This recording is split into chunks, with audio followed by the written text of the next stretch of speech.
Somebody is going to have the last word here, and I guarantee you, guaranteed, it's going to be me. Welcome to MsMojo, and today we're counting down our picks for Judge Judy's most outrageous and bizarre cases. I'm not trying to be cute. You're trying to be cute. Good. You are cute. Number 20, the mother-in-law from...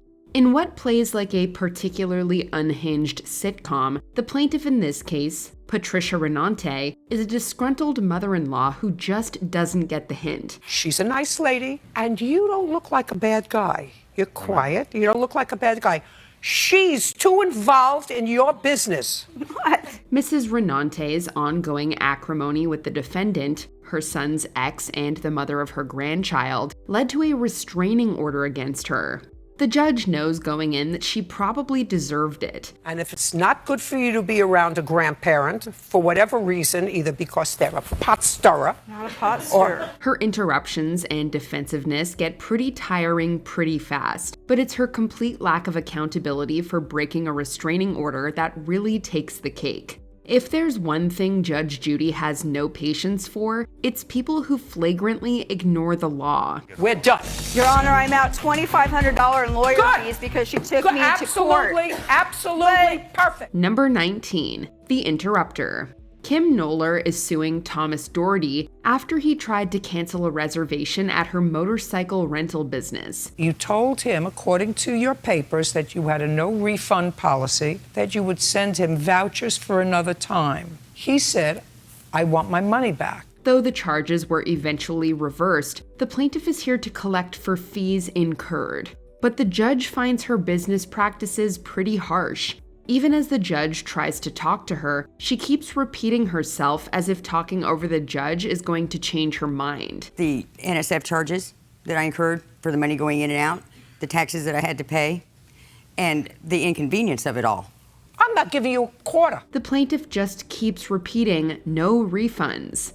Maybe she thinks it's like a spell. I have Great. no cancellation. Just a second. No I'm cancellation speaking. policy. Hey, I'm speaking. Listen No to me. cancellation. If you repeat it enough times, it comes true. That's not how things work in Judge Judy's courtroom. The money went back into your account. Because he was wrong. That's why he dropped the dispute. No, let me tell you something. If I was in Why business... did he drop the dispute? If you're going to talk over me, I'm going to throw you out of Why here did and he not drop even the dispute explain. would be my Hey, just question. a second. Number 18, why are you laughing? Judge Judy hears a case about a man who threw a bottle at someone's car. I just left the bar and I was drunk. What? Slowly. Oh, I'm sorry.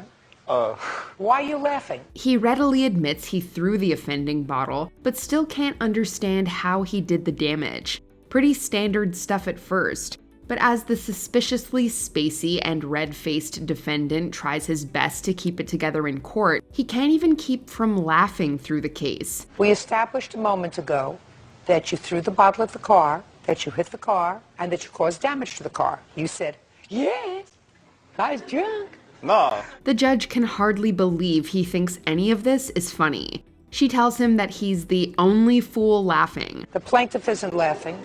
Your witness isn't laughing. The only fool that's laughing would be you. What's hilarious is everyone in the courtroom is definitely trying not to laugh the whole time. Number 17, Your Honor, that child is a liar. At least that's what this defendant wants the judge to believe.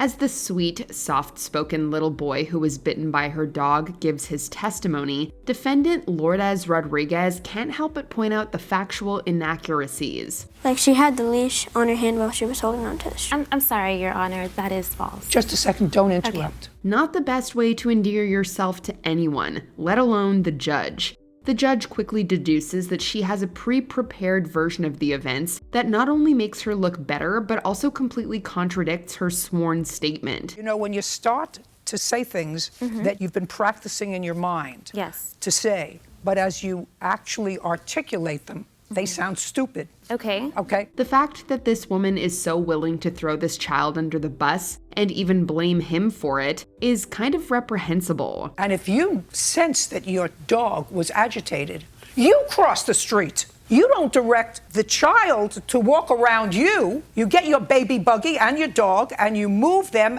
out of harm's way. Number 16, bleaching his clothes. A couple's spat turns into a destruction of property case, with the plaintiff's clothes covered in bleach. Thousands and thousands of dollars worth of property because she poured bleach over the property. The defendant blames the plaintiff for most of the damage for grabbing the bottle of bleach out of her hand as she was pouring it. Her arrogance with the judge is clear from the jump. Even after she's reminded she's not on Jerry Springer, the defendant can't help herself. Where do you think you are? You think you're on Springer? You're not. The judge rules against her and dismisses her counterclaim, and that's when the defendant loses it. Her behavior is so wild that the judge is compelled to come back out and let her have it. Although there are probably a lot of people who sympathize with her, the judge deals with the law, not morality. It's my playpen.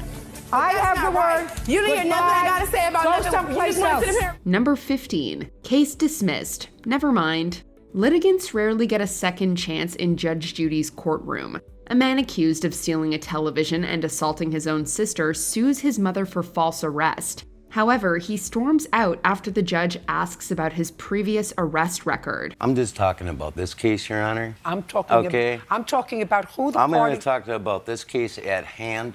If you don't want to discuss this case, then we can just dismiss it. In a rare show of mercy, she allows him to retry the case after his outburst. Things don't go that well in the second round either. Through slurred speech, the plaintiff can barely contain his temper. Because I didn't steal the TV that my mom said. And my mother sat there and said she's seen me in a while. His mother can barely look at him throughout the case, and given that the daughter involved in the dispute has recently died, it's a tragic and unnecessary situation. They're trying to give me 46 years for this TV. My life is a little more than 46 years, okay?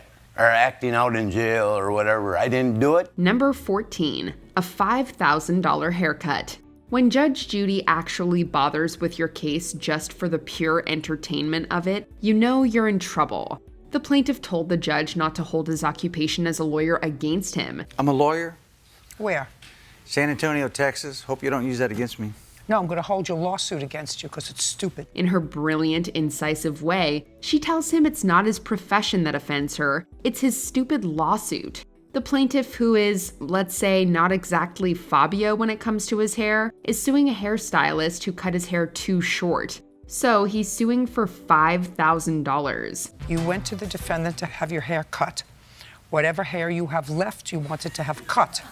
And she cut your hair too short. The fact that he seems completely earnest in his lawsuit is even weirder. Judge Judy is a good sport, though. It's a ridiculous waste of judicial time. Only thing is, this is a television courtroom, so we actually have fun doing sometimes ridiculous cases. She refunds him the $10 he paid for the cut and sends him on his way. You get $10, and that's the judgment of the court. Goodbye. Number 13, broken toilet.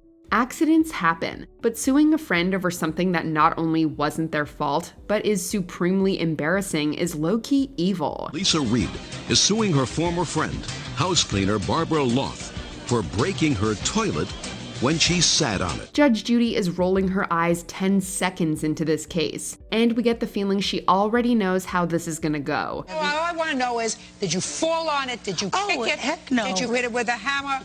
Did No, you hit it no. Did you hit it with a wrench? No, Your Honor, no. It broke. Though the plaintiff insists her friend broke the toilet and is responsible, the judge is less than impressed with how she handles the situation. What it amounts to is a plaintiff who's a bad friend trying to get money and embarrass her ex-friend. At least we hope they're ex-friends. I agree with you. The toilet broke while she was using it. That doesn't mean that she broke it. And that doesn't mean that she's responsible for it. The good-natured defendant can definitely do better. Number 12, Judge Judy learns about Grindr. We never thought we'd see the day when Judge Judy would learn what Grindr was. However, her reaction is exactly what we would have thought if she ever did. The plaintiff in this case, an older man, and the defendant, a noticeably younger man, met on an app. We met on a social website. What kind of social website? It's actually called Grindr. The lawsuit is, unsurprisingly, about unpaid loans. Judge Judy wanted more information. This leads to a thorough explanation of the dating app, Grindr.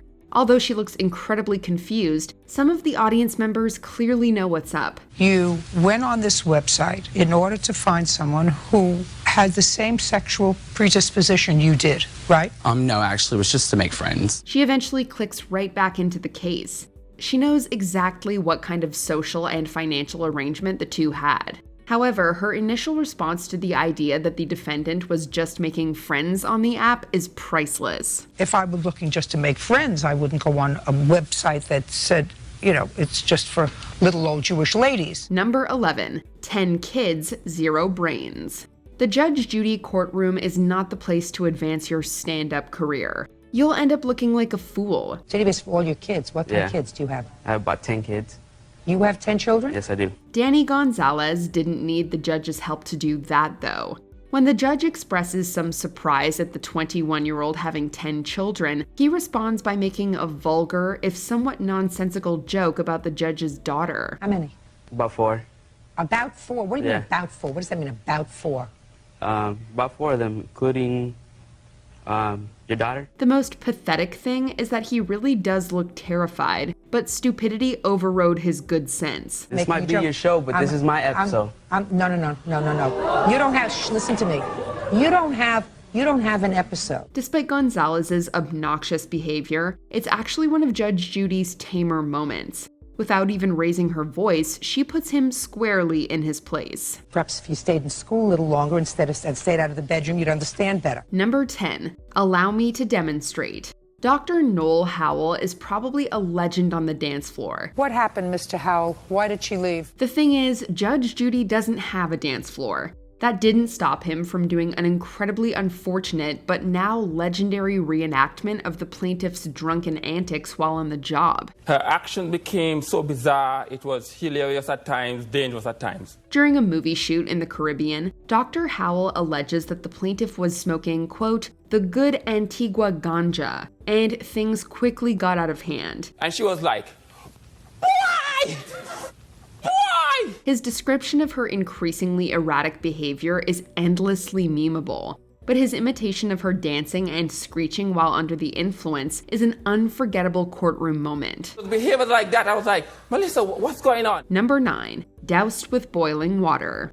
What starts as an incredibly upsetting and violent case about a roommate squabble that led to the plaintiff being attacked with boiling water turned incredibly sad by the end. So it's her apartment, the two of you were living together, and you moved in as a roommate. Judge Judy quickly sussed out that the litigants were high during the event. So is it accurate that the three of you were doing drugs that night? No, Your Honor, it's not. Is there any reason why you think that this officer would write this? Yeah, the officer is a Fugazi officer. Despite the plaintiff's bizarre assertion that the police officer who responded to the scene was Fugazi, the judge soon realizes she is in desperate need of care for substance use disorder. Instead of adding insult to injury, the judge actually takes great care to explain why the police didn't act on her initial report. The reason that they didn't take you seriously is because you were so high on drugs that you were in an altered state. Do you understand? She was simply too deeply under the influence to advocate for herself. Number 8, push. Look, we get it. It's embarrassing to be kicked out of the courtroom, especially if you're not the first, but the second person in your group to go. Okay, sir, you can step out. Because that shows that you just can't listen, and Judy has no time for the likes of you. The defendant, not willing to let well enough alone, had the audacity to talk back to Judy on his way out, then turned to storm through the doors that wouldn't open for him. Forget embarrassed, this is outright humiliation at this point. As he shrugs his shoulders to ask, "How do I get out?" you can hear him being told to push, not pull. Well, I have to tell you something. You push. Out. Take your chance to be a judge. Number 7, for mature audiences. We're not judging anyone for their chosen profession, and neither is Judy for that matter. You just might have to explain it to her. We go into homes and hold parties for adults with lotions and potions and vibrators. Such was the case when the plaintiff had to explain her adult novelty party business to Judy, who was able to connect the dots when she told about the lotions and, more specifically, vibrators. The Bull Whip, one of a set of 2 C-rings, 10 catalogs, Making Love oil, flavors strawberry and champagne. This leads to the plaintiff listing off the names of every item that went missing, both Judy and her bailiff, Bernard, expressing various levels of huh, as if trying to figure out what everything is. Then the sex B-bomb is dropped. One of the items was returned used. Poor Judy. The eager beaver, which appeared to be used. So that may have been used, but we would have appreciated that to have been cleaned up before she returned it to us. And then the tickle and taste was broke. Number 6, the fake case. There's always debate on whether or not the cases we see in any televised courtroom drama are real. As he was breaking one of the televisions, it fell on your cat and killed it. Yes. Yes. While the jury will always and forever be out on that one, we can say with utmost certainty that this particular case is an absolute work of fiction. In an interview with Vice in 2014, it's revealed that the case about smashed TVs and the tragic death of a cat was made up purely for the settlement money and a free trip to LA. I thought you were there with 6 people. No, they went to go rent a movie from the Red Box. There was no fight and, thankfully, no dead cat. While it'll definitely make us question the validity of a case, the defendant did at least confirm that Judy really is that intimidating in real life. Number 5, Dumb and Dumber. If you're going to say you didn't steal a purse, you might not want to tell a judge what was and what wasn't in the purse you definitely did not steal. What was in your wallet? It was $50. As the plaintiff lists the items in the purse in question, one of the accused defendants insists there was no earpiece. If only every case were this easy to prove. There was no earpiece in her mouth. I love it. Before they can even realize what's happened, Judge Judy has ruled against them, and the two have become a laughingstock in front of millions. We don't know if this was the shortest case ever featured on the show, but it has to be in the running. Judging for the plaintiff for the amount of $500. That's what I think it's worth, madam. Goodbye. Number 4, Tupperware attack. Judge Judy always looks like she's seen some things.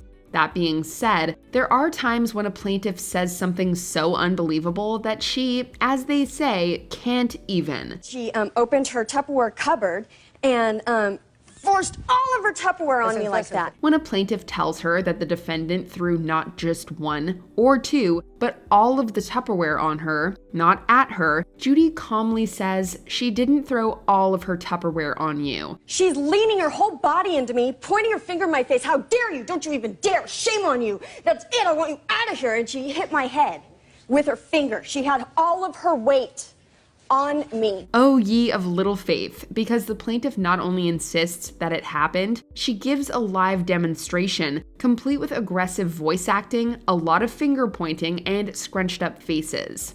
At least the Tupperware wasn't full of food, or those lotions from earlier on this list. Number 3, Loards. If you haven't figured it out by now, some of the guests on Judge Judy aren't exactly what you'd call the sharpest tools in the shed. Case in point, when our next defendant came to plead her case over an assault charge, Judge Judy quickly demands to know why they were swearing at the plaintiff. What were you cursing at them for? Because they're losers. Her answer, while not only provoking a court-wide groan for butchering the word losers, actually demonstrates that she initiated the conflict with the defendants, securing Judge Judy's decision almost immediately. Judgment for the plaintiff in the amount of $4,000. That's all. Step out. Next time you want to accuse someone of assault, maybe make sure you're not actually the one who initiated it. I don't think this is a fair justice. Number 2, venison will get you nowhere. When will people learn that you have to get permission before you take something from someone else, even if you supposedly take it all the time? I just use it all the time, and she wasn't home, so I went over there to get the key and went, and the deer just jumped out in front of me. In yet another case of I'm always able to borrow the thing, 2 sisters find themselves in court over damage done to a car. What'd you do with it? Ate it. Is that true? Yes, ma'am, and she even offered me some. The defendant got into a wreck with her sister's car, crashing into a deer. But since she takes the car all the time and has helped her sister sometimes, she thinks she should be in the clear. I'm not having a rigor mortis stew, I know. It did not have rigor mortis. At least she was nice enough to offer some of the deer. Yes, the deer she hit, with her sister's car. Yeah, you're still gonna have to pay back that $1,300. Before we continue, be sure to subscribe to our channel and ring the bell to get notified about our latest videos. You have the option to be notified for occasional videos or all of them. If you're on your phone, make sure you go into your settings and switch on notifications. Number 1. Suing a grieving mother. In what is absolutely the craziest and possibly the most morally unconscionable case in the history of the show, a woman sues a grieving mother for damages to her car. The car was damaged when her son, whom she allowed to drive her car, gave the defendant's daughter the keys to drive it. Only on the property. I don't care if he drives on the property, if he drives it on Pluto. Defendant Nelda Bailey's daughter was killed in an accident, and now plaintiff Wendy Moore is suing. Do you honestly believe that you have a case? Do you honestly believe that any fact finder, whether it be a judge or a jury, is going to find your position sympathetic, Miss Moore? Moore is so cool about it that it's actually disturbing. She's convinced she's in the right. In fact, she blames the defendant's deceased daughter for the whole thing. Instead of saying that, you sue her for the damage to your car. You're an idiot. The audience applauded when Judge Judy verbally destroyed her and ruled in favor of the defendant, granting her the $5,000 she was suing for. What was the craziest Judge Judy case you remember? Let us know in the comments. It took probably about 3 weeks for your hair to grow out. Your opinion, I don't know, maybe a month. Do you agree with our picks? Check out this other recent clip from MsMojo and be sure to subscribe and ring the bell to be notified about our latest videos.